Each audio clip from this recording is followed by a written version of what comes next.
Hello mga kabindor, isang mapagpalang araw sa ating lahat. Nandito po ngayon tayo sa palengke ng Tarlac City.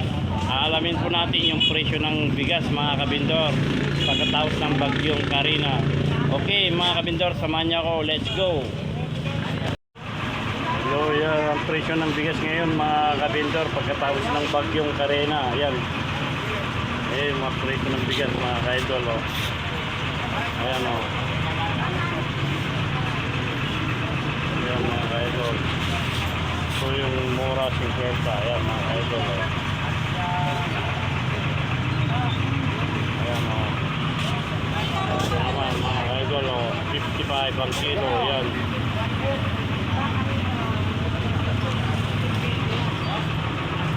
Ayan mga kaidol. Ayan, 50 ang kilo. Ayan mga kaidol. Ayan. Ayan, 48 naman ang kilo. Ayan. Kung gusto nyo bumili ng murang-murang bigas mga kaidol, puntahan nyo yung pwesto ni Boss Norman. Ayan mga kaidol, oh, mga kabindor. Ayan, matatagpuan dito sa Tarlac City mga kabindor, sa dating Uniwide. Ayan mga kabindor, oh. Ayan mga kabindor, oh. Ayan. Pakita mo ito ha. Oh boss, ayan, ayan, oh. Ayan mga kabindor, yung pwesto ni Boss Norman, oh. Ang dami-daming bigas, oh. Ayan pa mga kabindor, dito po sa kabila, sa kanya yan mga kabindor. Kung nagagawin po kayo rito, ito po yung hanapin nyo. Ayan, mura-mura po yung bigas niya rito mga kabindor. Dito po rin ako bumibili. Ayan mga kabindor, yaming-yami yung bigas. Ayan, oh.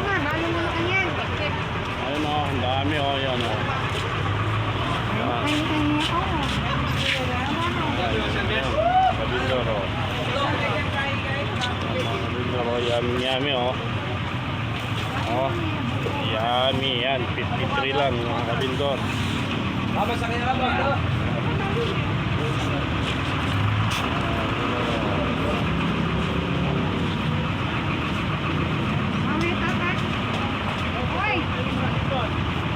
Kabindor, ito yung pinakamura, 45.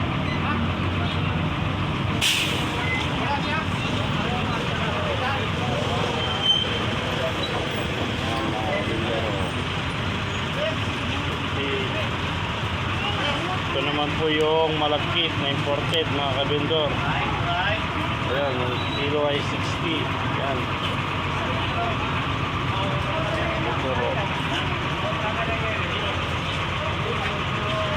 Ito naman po yung Japanese rice. Iba yung pagkabigas niya mga kabindor, bilog na bilog, oh. Ganyan pala yung Japanese rice. Ayan mga kabindor. Yummy mga kabindor, oh. Ayan. Ayan mga kabindor, oh. Ayan. Black rice. Uy, black rice. Ayan, black rice. Mga kabindor, punta natin yung black rice. Yung Ayan. Ito naman yung fried rice. Pulang bigas yan mga kabindor, oh. Pulang bigas, oh. Ayan mga kabindor. Ayan. Ito naman yung black rice mga kabindor. Ayan. Ayan mga kabindor, oh. Ayan, oh. Ayan. Ito kaibigan, shout out. Ayan. Kabindor, oh. Ayan.